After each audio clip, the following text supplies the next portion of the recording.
नमस्कार मित्रमैत्रिणींनो. आज आपण ऐकतोय जान्हवी भाग 3. मागच्या भागात आपण पाहिले जान्हवीला बघण्यासाठी पाहुणे येणार होते. तिच्या काका काकूंनी तिचे लग्न करण्याचे मनावर घेतले होते आणि तिच्यासाठी स्थळ पाहणे देखील चालू होते. त्यांच्या म्हणण्यानुसार या रविवारला तिला पाहुणे बघायला येणार होते. आता बघूया पुढे. पाहुणे बघायला येणार हे आता निश्चितच होते. जान्हवीला या सगळ्याला सामोरी जाण्याशिवाय पर्याय नव्हता. मुलगा बघायला आला तरी लगेच काही पसंती होणार नाही असे तिला वाटले आणि तसंही हुंडा मागितला तर तो काही काका देणार नाही हेही तिला पक्के ठाऊक होते. त्यामुळे लग्न जमेलच असे नाही हा विचार करत ती आपल्या मनाला समजावत होती. तिचे कॉलेज, अभ्यास आणि घरकाम यात आठवडा कसा गेला हे कळलेच नाही. आणि आज तो दिवस उगवला ज्यामुळे जान्हवीच्या आयुष्याला कलाटणी मिळणार होती. रविवारची सुट्टी असली तरी सगळी कामावरून तिला पाहुण्यांसमोर उभे राहायचे होते. तशी मनाची तयारी करूनच ती रात्री झोपी गेली होती. फेब्रुवारी महिन्याचा पहिला आठवडा, त्यामुळे वातावरण फार आल्हाददायक होते. जान्हवी रोजच्याप्रमाणे सकाळी 5 वाजताच उठून घरातली सर्व कामे आवरत होती. 12 वाजता ठरल्याप्रमाणे पाहुणे येणार होते. माधुरीला काकूने रूपाला पाठवून बोलवून घेतले होते. तिने जान्हवीला बरीच मदत केली, कामातही आणि तिचे आवरायलाही. तिच्या काकूची मोरपंखी रंगाची साडी घालून जान्हवी तयार झाली. आधीची देखणी जानू साडीत काय सुरेख दिसत होती. धडधडत्या हृदयाने ती कांदे पोहे आणि चहा घेऊन पाहुण्यांसमोर हॉलमध्ये गेली. मुलगा, मुलाचे आई वडील, भाऊ बहीण एवढी मंडळी तिला बघायला आली होती. ती तर पहिल्यांदा एवढ्या लोकांना बघून घाबरली. त्यांना चहा देताना हात कापत होता. वर मान करून कुणाशीही नजर मिळवण्याची तिची हिंमत होत नव्हती. कांदे पोहे आणि चहा घेतल्यावर तिला समोर बसून प्रश्न विचारण्यात आले. सगळ्या प्रश्नाची अगदी व्यवस्थित उत्तरं देत होती ती. का देणार नाही? घरकामात तर हुशार होतीच आणि अभ्यासातही अव्वलच. तिच्या शेजारचे 1-2 लोक बैठकीत बसायला आले होते. त्यांनी मोहनला प्रश्न विचारले. तिच्या काकांना तर एवढ्या माणसांसमोर काही बोलता येत नव्हते. त्यांच्या दारूच्या व्यसनामुळे त्या लोकांमध्ये बसायलाही त्यांना अवघडल्यासारखे झाले होते.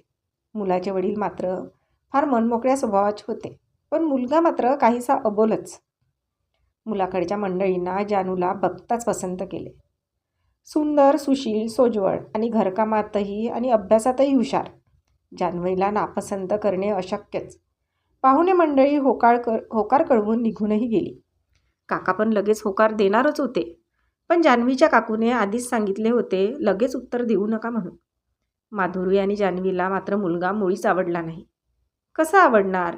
मुलगा रंगाने काळा, उंचीहीने जेमतेम आणि वयाने जान्हवीपेक्षा 11 वर्षांनी मोठा. फक्त सरकारी कार्यालयात क्लर्क होता हीच एक त्याची जमेची बाजू. पण तिला विचारणार कोण होते तुला मुलगा आवडले का नाही ते? 2-3 दिवसांनी जान्हवीची संमती न घेताच होकार कळवण्यात आला. 15 दिवसांनी साखरपुडा पण ठरवला. बिचारी बिना आईबापांची पोर, आपल्या मनातले दुःख सांगणार तरी कुणाला होती? आता ती आणखीनच गप्प राहू लागली. मुलींची पण काही स्वप्न असतात आपल्या जोडीदाराबद्दल. एकतर लग्नाचं वय व्हायच्या आधीच असं अचानक लग्न, आणि त्यात मुलगा मनासारखा नाही. साहजिकच होतं तिच्या मनाची घालमेल होणारच ना. माधुरी तिला हसवण्याचा, बोलतं करण्याचा प्रयत्न करायची. काय मग राणी सरकार, आता आमच्याशी बोलण्यात पण काही इंटरेस्ट नाही वाटतं तुम्हाला? कसा असणार, राजकुमार मिळाला ना आता, माधुरी तिला चिडवत म्हणाली. काय ग तुझं आपलं सारखंच मस्करीचं मूड असतं ना, जान्हवी चिडून म्हणाली.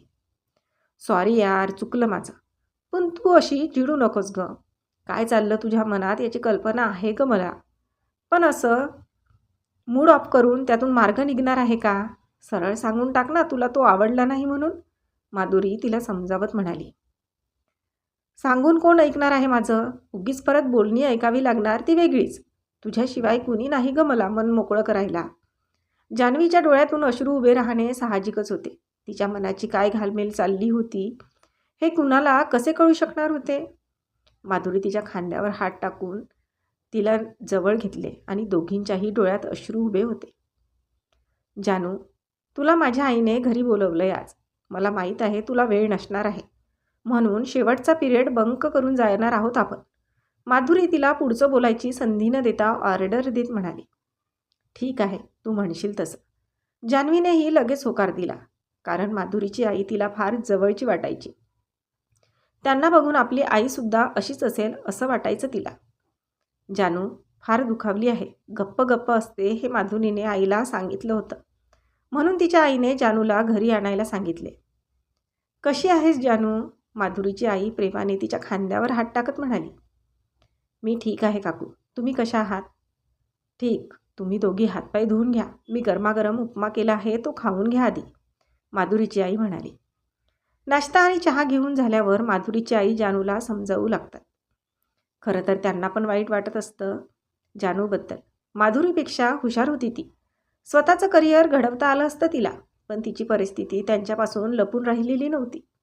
त्यांना जान्हवीचं फार कौतुक वाटायचं. घरातली सगळी कामं सांभाळून फर्स्ट क्लासमध्ये पास व्हायची ती.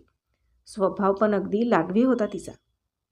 काय मग जानू, कशी चालली साखरपुड्याची तयारी? 8 दिवसांवर आला ना कार्यक्रम? जान्हवी नुसतंच ठीक आहे म्हणून गप्प बसली.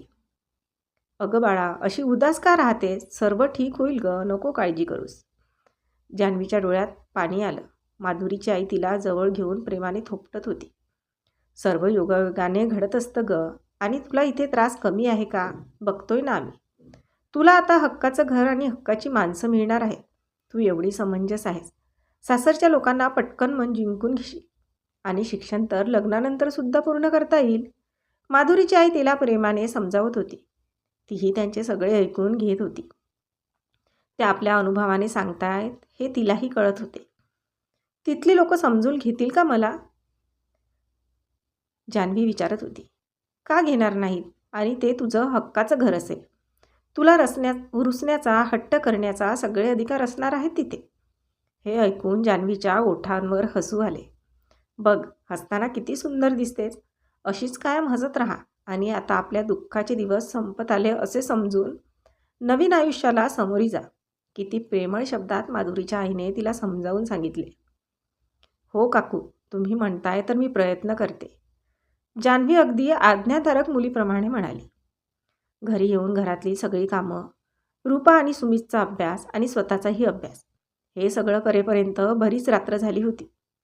अंथरुणावर आडवी पडली, पण झोपेने संप पुकारला होता. किती रात्र झाली तरी जान्हवीला झोप येत नव्हती. डोक्यात सारखे विचार सुरू होते. माधुरीची आई किती प्रेमळ आहे ना. किती छान वाटतं ना त्यांना भेटलं की. माझी पण आई असती तर माझी किती लाड केले असते तिने. माझं आयुष्य किती वेगळं असतं ना ती असती तर. मला तर चेहरा पण आठवत नाही तिचा. फोटो बघते तेवढंच काय ते दर्शन. पण तरी ती कशी होती याचा अंदाज नाहीच येत. का सोडून गेलीस ग मला? एवढी काय चूक केली होती मी? बरं, तू गेलीस तर गेलीस, बाबांना का बोलवून घेतलंस तुझ्याकडे? जान्हवी मनातच विचार करत होती. माझे बाबा आठवतात मला. बाबा किती लाड करायचे ग माझे.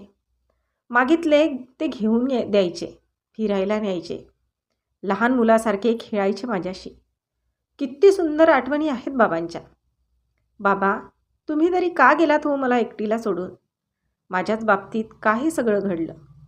मीच का बरं एवढी कपाळकरंटी आहे? वाटलं पुढे जाऊन तरी आयुष्य सुधारेल माझं.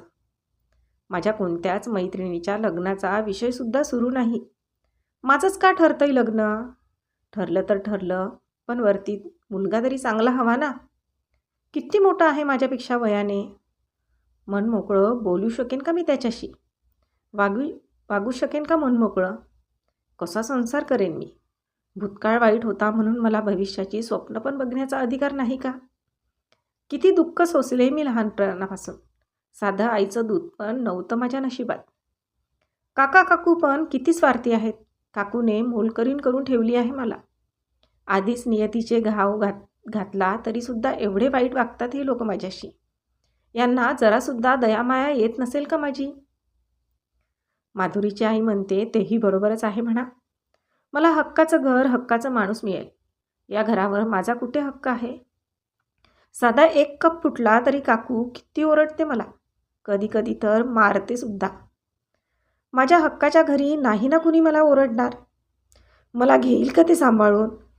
प्रेम करेल का माझ्यावर? कुणास ठाऊक काय लिहिलं आहे माझ्या नशिबात.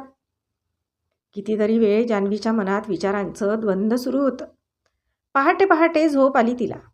आता उद्याची सकाळी उठायला उशीर झाला म्हणून काकूच्या कीर्तनानेच तिची सकाळ होणार होती हे मात्र नक्की.